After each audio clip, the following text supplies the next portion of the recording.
Everyone welcome to CBSE point. एक बार फिर से आपका सीबीएसई पॉइंट पे स्वागत है। तो लास्ट वीडियो में हमने डिस्कस किया था exothermic reaction and endothermic reaction. तो आज मैं आपके लिए एक फिजिक्स से वीडियो लेके आया हूँ जो टॉपिक होने वाला है आपका rules for tracing images formed by concave mirror. तो ये टॉपिक आपके लिए बहुत इंपॉर्टेंट होने वाला है। इस टॉपिक के अंदर हम रूल्स डालेंगे पहले कॉनकेव मिरर के लिए, उसके बाद हम जानेंगे images formed by concave mirror. तो इन रूल्स को ही हमने याद रखना है। ये रूल्स क्या क्या होते हैं वो रूल्स हम यहाँ पर डिस्कस करने वाले हैं।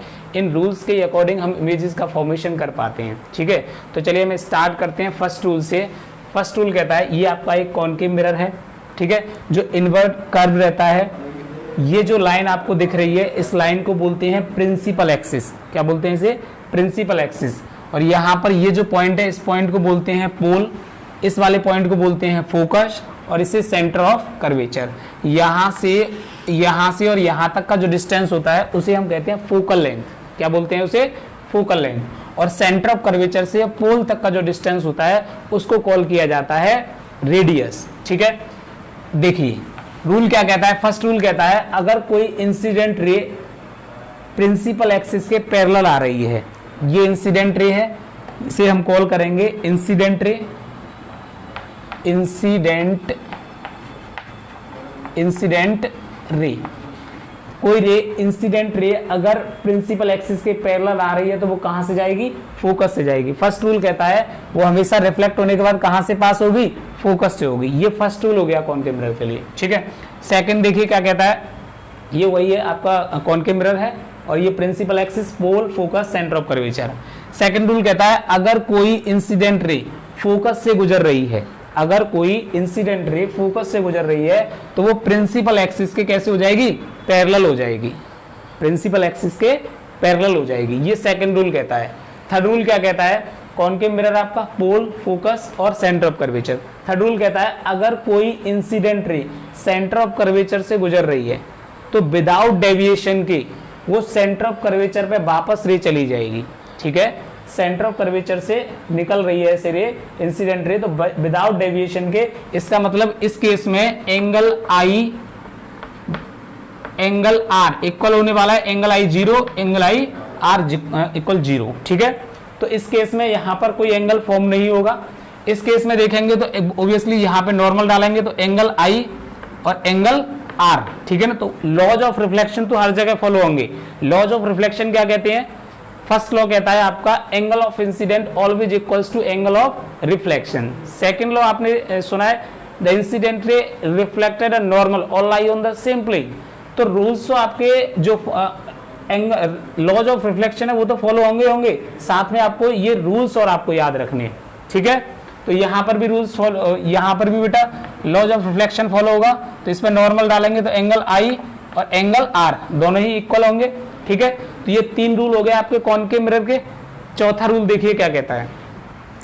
ये आपका कॉनकेव मिरर है और ये एक साइड से पॉलिश्ड है और ये प्रिंसिपल एक्सिस, यहां पे फोकस और ये सेंटर ऑफ कर्वेचर और ये पोल। फोर्थ रूल कहता है अगर कोई इंसिडेंट रे पोल पर इंसिडेंट होती है, इस तरह से पोल पर इंसिडेंट होती है, ठीक है, तो ये इस तरह से रिफ्लेक्ट हो जाती है तो एंगल आई बराबर एंगल आर होगा। तो मतलब angle I equal angle R. यहां से ये रिफ्लेक्ट रे इस तरह से निकलेगी तो जितना एंगल ऑफ इंसिडेंट होगा उतना ही एंगल ऑफ रिफ्लेक्शन होगा। ये फोर्थ रूल कहता है। तो कॉनकेव मिरर के ये चार रूल हो चुके हैं। ठीक है, तो इन चार रूल्स को बहुत अच्छे से याद कर लेना। अभी आप स्क्रीनशॉट ले लीजिए। अभी मैं बात करूंगा images formed by concave mirror. चलिए अब हम बात करेंगे images formed by concave mirror. तो अभी हमने रूल्स पढ़े हैं, अब इमेजेस पढ़ेंगे कि कॉनकेव मिरर के द्वारा किस तरह से कितनी इमेजेस फॉर्म की जा सकती हैं। तो चलिए कॉनकेव मिरर बना लेते हैं पहले हम। फर्स्ट है हमारा ये हो गया कॉनकेव मिरर और ये एक साइड से पॉलिश्ड। याद रखिए कॉनकेव मिरर इनवर्ट होता है, कर्व हमेशा। और ये प्रिंसिपल एक्सिस, ये फोकस, ये सेंटर ऑफ कर्वेचर और ये पोल। पहली कंडीशन है when an object at infinity, infinity, when an object at infinity, अगर ऑब्जेक्ट को इंफिनिटी पे रख दिया जाए तब इमेज का फॉर्मेशन कहाँ होगा। तो देखिए रूल हमने क्या पढ़ा है, बस रूल आपको दिमाग में रखने हैं। मान लीजिए ऑब्जेक्ट जो है कहाँ पे रखा है, इंफिनिटी पे रखा है, ठीक है। तो ऑब्वियसली रेज कैसे जाने वाली है, पैरेलल जाने वाली है प्रिंसिपल एक्सिस के, क्योंकि हमने रूल पढ़ा है अभी रूल पढ़ा है हमने। अगर इंसिडेंट रे प्रिंसिपल एक्सिस के पैरेलल जाती हैं तो वो कहाँ से जाती हैं, गुजरती हैं स्ट्राइक करने के बाद हमेशा फोकस से गुजरती हैं। तो देखिए ये रे कैसे आएगी, फोकस पे आएगी ऐसे, ये रिफ्लेक्टेड रे, इसी तरह से एक रे ऐसे जाएगी प्रिंसिपल एक्सिस के पैरेलल और ये कहाँ पे पहुंचेगी, फोकस पे पहुंचेगी। रिफ्लेक्ट करने के बाद यहां से कहां जाएगी, फोकस पे। तो देखिए आप, जब दो रिफ्लेक्टेड रे एक पॉइंट पर मीट कर जाती हैं तो इमेज का फॉर्मेशन वहीं हो जाता है। ऑब्जेक्ट रखा था इंफिनिटी पे, इमेज का फॉर्मेशन हो गया आपका फोकस पे। क्लियर है। तो first images formed by concave mirror में आपने देखा कि अगर ऑब्जेक्ट को when an object at infinity, अगर ऑब्जेक्ट को इंफिनिटी पे रख दिया जाता है तो इमेज कहां बनती है, फोकस पे बनती है। तो ऐसे इमेजेस के लिए हम क्या कर देते हैं, देखिए पोजीशन क्या बताएंगे इमेज की, पोजीशन क्या होगी इमेज की, पोजीशन होने वाली है फोकस, फोकस, ठीक है, क्योंकि इमेज देखो कहां पे बनी है, फोकस पे। नेचर के बारे में अगर बात करें हम, इसका नेचर कैसा होगा, नेचर होगा इसका real and inverted, real and inverted, ठीक है। नेचर कैसा होगा, रियल एंड इन्वर्टेड। साइज कैसा होगा इमेज का, साइज होगा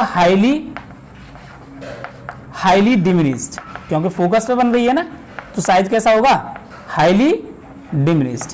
क्लियर है। तो फर्स्ट आपका केस क्लियर हो गया, ये था आपका केस फर्स्ट, केस फर्स्ट। दूसरा केस देखिए, दूसरा केस, अब दूसरा केस है हम जस्ट इसका अपोजिट कर देते हैं। अब क्या करेंगे, ऑब्जेक्ट को रखेंगे हम कहां पे, फोकस पे। तो देखिए यहां पे मैं कॉनकेव मिरर बना लेता हूं और ये एक साइड से पॉलिश्ड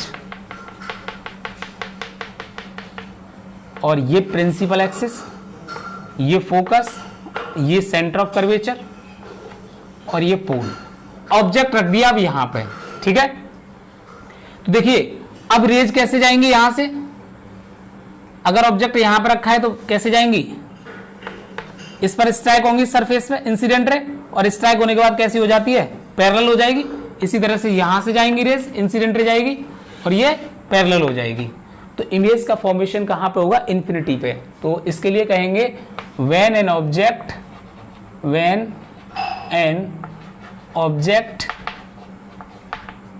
एट फोकस, कहां पे हो ऑब्जेक्ट, जब फोकस पे हो। तो इस कंडीशन में इमेज का फॉर्मेशन कहां पे होगा, इंफिनिटी पे। यही अगर इमेजेस की पोजीशन की बात करें तो कहां बनेगी, एट इंफिनिटी। इमेज क्या पोजीशन क्या हो जाएगी, इंफिनिटी। नेचर कैसा होगा, वही रियल एंड इन्वर्टेड होने वाला है, लेकिन साइज में वेरिएशन आएगा। साइज कैसा होगा, अनलार्ज साइज हो जाएगा। कैसा हो जाएगा, अनलार्ज। ये चीज याद रखनी है, जितनी इमेज पोल के पास बने, फोकस तक बने, फोकस पे बने, तो स्मॉल साइज होगा, ठीक है।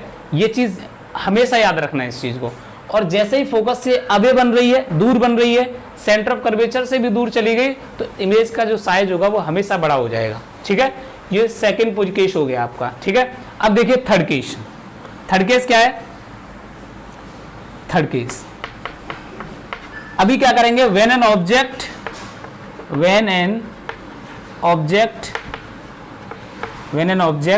एट, अब beyond the centre of curvature रख देते हैं, कहां रख देते हैं, बियॉन्ड सी। तो देखिए किस तरह से इमेज का फॉर्मेशन होगा। ये आपका कॉनकेव मिरर, ये कॉनकेव मिरर हो गया, ठीक है। इस पर प्रिंसिपल एक्सिस, ये फोकस, ये centre of curvature, centre of curvature. अब कहा है when an object beyond C, centre of curvature के जस्ट पीछे अगर ऑब्जेक्ट को रख दिया, लाइक दिस, यहां पे रख दिया कहीं पे, ठीक है, थोड़ा और पीछे कर देते हैं, यहां पे रख दिया, तो हमने रूल क्या पढ़ा है, रूल के अकॉर्डिंग हमने पढ़ा है कि अगर ऑब्जेक्ट की रे प्रिंसिपल एक्सिस के पैरेलल जाती है तो ये फोकस से गुजरेगी, ऐसे गुजरेगी, ठीक है। और हमने थर्ड रूल में देखा था हमने, अगर कोई रे सेंटर ऑफ कर्वेचर से होकर जाती है इंसिडेंट रे, तो बेटा अपनी ही पाथ पर विदाउट डेविएशन के वो अपनी ही पाथ पर रिटर्न बैक हो जाती है। तो ये रे बेटा ऐसे आएगी। तो देखिए यहां पर रिफ्लेक्टेड रे मीट करेंगी, ये इधर से आई और ये वाली रे इधर से आई, तो इमेज का फॉर्मेशन कहां होना चाहिए, यहां पे। क्लियर है यहां पे। तो इस केस में देखिए इमेज आपकी कहां बन गई है, between centre of curvature and focus. देखिए इधर अगर मैं पोजीशन की बात करूं कि इमेज की पोजीशन क्या होगी, तो बिटवीन सी एंड एफ, ठीक है। अगर मैं नेचर की बात करूं कि इस इमेज का नेचर कैसा होगा, तो 5 केस ऐसे हैं कॉनकेव मिरर के जिन केस में नेचर रियल एंड इन्वर्टेड रहता है, ठीक है। तो अभी तक 3 केस आ चुके हैं और तीनों केसेस में रियल एंड इन्वर्टेड है। ये केस भी आपका कैसा है, रियल एंड इन्वर्टेड, ठीक है। अगर साइज की बात करें तो ऑब्वियसली साइज इसका कैसा होगा, स्मॉल साइज कॉल करेंगे, हाईली डिमिनिश नहीं बोलेंगे, ठीक है। हाईली पॉइंट साइज नहीं बोलेंगे हम, क्या बोलेंगे हम, स्मॉल साइज होगा इसमें इसका, ठीक है। तो इनको आप स्क्रीनशॉट ले लीजिए इनका, ठीक है। अभी बाकी थर्ड और मैं करा देता हूं तीनों। अभी अब बात करेंगे हम फोर्थ केस होगा, व्हेन एन ऑब्जेक्ट एट सी। इस केस में हम क्या करेंगे, ऑब्जेक्ट को सेंटर ऑफ कर्वेचर पे रखेंगे, ठीक है। तो देखिए किस तरह से, ये हमारा कॉनकेव मिरर,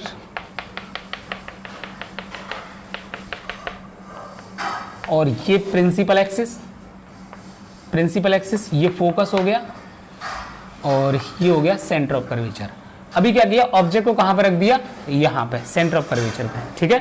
तो जब ऑब्जेक्ट को सेंटर ऑफ कर्वेचर रखेंगे तो हमने देखा है बेटा कि इंसिडेंट रे जो जाएगी वो कैसे जाएगी, प्रिंसिपल एक्सिस के पैरेलल, और प्रिंसिपल एक्सिस के पैरेलल जाते हुए वो कहां से गुजरेगी, फोकस से, ठीक है। और एक रे हमने पढ़ा है बेटा कि जब फोकस से कोई रे जाती है, ये थोड़ा इधर बन गया है, कोई दिक्कत नहीं, आप इधर कर लीजिएगा, थोड़ा ये फोकस कर लेते हैं यहां पे।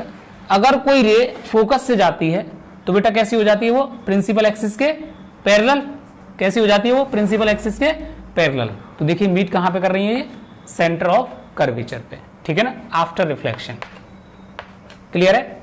तो ऐसे केस में हम पोजीशन जब बताएंगे इमेज की, तो वो पोजीशन क्या होगी, position of image, position of image.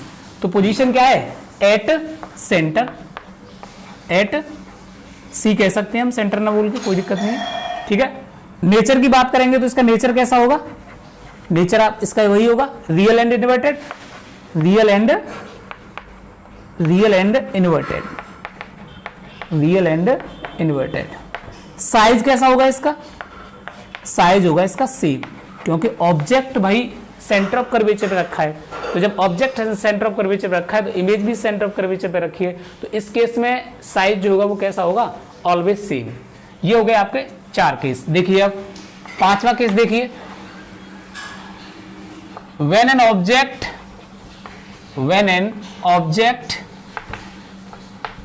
between focus and pole, आप पोल मत करिए, पहले focus and centre of curvature कर लेते हैं, ठीक है, क्योंकि वो वर्चुअल का केस हो जाता है, हमें रियल वाले पढ़ने पहले। तो देखिए ये कॉनकेव मिरर, और जो आप जितने अभी तक आपने इमेज फॉर्मेशन में किया वही काम अपनी फॉर्मेलिटी पूरी करेंगे। तो ये फोकस हो जाएगा, ये सेंटर ऑफ कर्वेचर, ठीक है, और ये पोल हो जाएगा। अब देखिए when an object between focus and centre of curvature, centre of curvature पहले लिखना चाहिए था, कोई दिक्कत नहीं है। मान लीजिए ऑब्जेक्ट को कहां रख दिया जाता है, यहां पे रख दिया जाता है, कहां पे रखा जाता है, यहां पे, ठीक है। देखिए प्रिंसिपल एक्सिस के पैरेलल जाएगी रे, और एक रे हमने पढ़ा है कि जब कोई रे, इसको थोड़ा और एक्सटेंड कर लेते हैं, यहां पे सेंटर ऑफ कर्वेचर से जाती है तो विदाउट डेविएशन वो अपनी ही पाथ पर वापस आती है इस तरह से, और ये वाली रे देखिए फोकस से होकर गुजरेगी, तो कहीं ना कहीं ये यहां पे beyond the centre of curvature के मीट कर रही है, ठीक है। तो इमेज का फॉर्मेशन ऑब्वियसली कहां पे होगा, इमेज का फॉर्मेशन होगा बियॉन्ड सी। ऑब्जेक्ट यहां पे रखा हुआ था, इसे अब ओ कॉल करेंगे। इसी तरह से इस वाले केस में ऑब्जेक्ट आपका यहां पे रखा हुआ था, इमेज का फॉर्मेशन आपका यहां पे हुआ है। ठीक है, तो ये चीज याद रखना है आफ्टर रिफ्लेक्शन की। तो इमेज का फॉर्मेशन कहां हुआ इस केस में? Beyond the centre of curvature. तो हम पोजीशन ऑफ इमेज बताएंगे तो beyond the centre of curvature. और इस केस में नेचर कैसा होगा? जब images front of the mirror बनती हैं तो सारी केसेस जो हम देखते हैं, सारे केसेस में इमेज का फॉर्मेशन रियल होता है। ठीक है, तो रियल एंड इन्वर्टेड होगा। और साइज की अगर बात करें तो साइज कैसा होगा इसका? साइज सेम ना होके साइज कैसा होगा? अनलार्ज साइज होगा। ये चीज याद रखनी है, कैसा होगा? अनलार्ज। क्लियर है? तो इस केस में साइज जो होगा इमेज का कैसा होगा? अनलार्ज। अब आपका एक लास्ट केस बचता है, उस केस को और बता देते हैं। देखिए 6th केस। ठीक है, when an object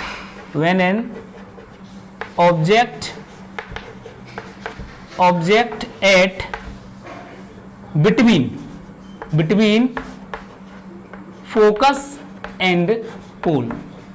इस केस में देखते हैं कि इमेजेस का फॉर्मेशन किस तरह से होता है। तो देखिए ये आपका कॉनकेव मिरर हो गया। ठीक है, ये पॉलिश इधर साइड से, बाकी जो काम करना है आपको इस तरह से फोकस हो जाएगा ये आपका, और ये आपका सेंटर ऑफ कर्वेचर, और ये पोल। अभी कहा है कि अगर ऑब्जेक्ट को फोकस और पोल के बीच में रख दिया जाए, मान लीजिए ऑब्जेक्ट सपोज दैट यहां कहीं रखा है। ठीक है, कहां पे रखा है? यहां पे। तो ऑब्वियसली रेज जो जाने वाली है, थोड़ा और मैं इसे एक्सटेंड कर देता हूं आगे के लिए, इसे थोड़ा और एक्सटेंड कर देता हूं। मान लीजिए मैंने ऐसे एक्सटेंड कर दिया इसे। ठीक है, तो रेज जो जाने वाली है वो कैसे जाने वाली है? पैरेलल जाएगी प्रिंसिपल एक्सिस के, और पैरेलल जाने के बाद ये तो रे ऐसे निकल जाएगी। ठीक है, और अगर हम इधर बात करें कि एक रे ऐसी भी थी जो पोल पर गिरती थी और वो ऐसे चली जाती थी, लेकिन इस केस में कहीं वो मीट नहीं कर रही हैं। ठीक है, इधर देखिए इस केस में अगर कोई हमने बोला था सेंटर ऑफ कर्वेचर से जाती है तो विदाउट डेविएशन के वो सेंटर ऑफ कर्वेचर पे आएगी। तो इस केस में भी इनका डिस्टेंस बढ़ रहा है, तो इधर तो इमेजेस फॉर्मेशन का कोई मतलब बनता ही नहीं है। ठीक है, तो ऐसे केसेस में क्या करते हैं? इस वाली रे को हम एक्सटेंड करते हैं आगे के लिए। इस वाली केस हम केवल रेस को मान रहे हैं, एग्जैक्टली मीट नहीं कर रही है। इन्हें वर्चुअल बोला जाता है, इन्हें इरेक्ट इमेज बोला जाता है, आभासी इमेज बोला जाता है। ठीक है, तो इस केस में अगर हम इस रे को ऐसे एक्सटेंड करते हैं तो ये यहां पे कहीं पे मीट करेंगी, तो इमेज का फॉर्मेशन कहां हो जाएगा? यहां पे बिहाइंड द मिरर फॉर्मेशन होगा। अब तक जितने भी आपने रूल्स पढ़े कॉनकेव मिरर के, वो सारे रूल्स में फ्रंट ऑफ द मिरर बन रहा था, लेकिन इस केस में बिहाइंड ऑफ द मिरर बनेगा। देखिए सबसे यूनिक आया, तो इसका मतलब यह है कि कहीं ना कोई कुछ ना कुछ गड़बड़ होगी जरूर। तो देखिए पोजीशन बताएंगे तो इमेज की बिहाइंड द मिरर। ठीक है, उसके बाद नेचर इसका कैसा होगा? अब नेचर जो है वो रियल ना होके वो कैसा हो जाएगा? नेचर कैसा हो जाएगा? वर्चुअल। कैसा हो जाएगा? वर्चुअल। ये केस आपको याद रखना है। जब ऑब्जेक्ट फोकस और पोल के बीच में रखा होगा तो इमेजेस का फॉर्मेशन कैसा होगा? एक तो वर्चुअल एंड इरेक्ट होगा। कैसा होगा? Virtual and erect.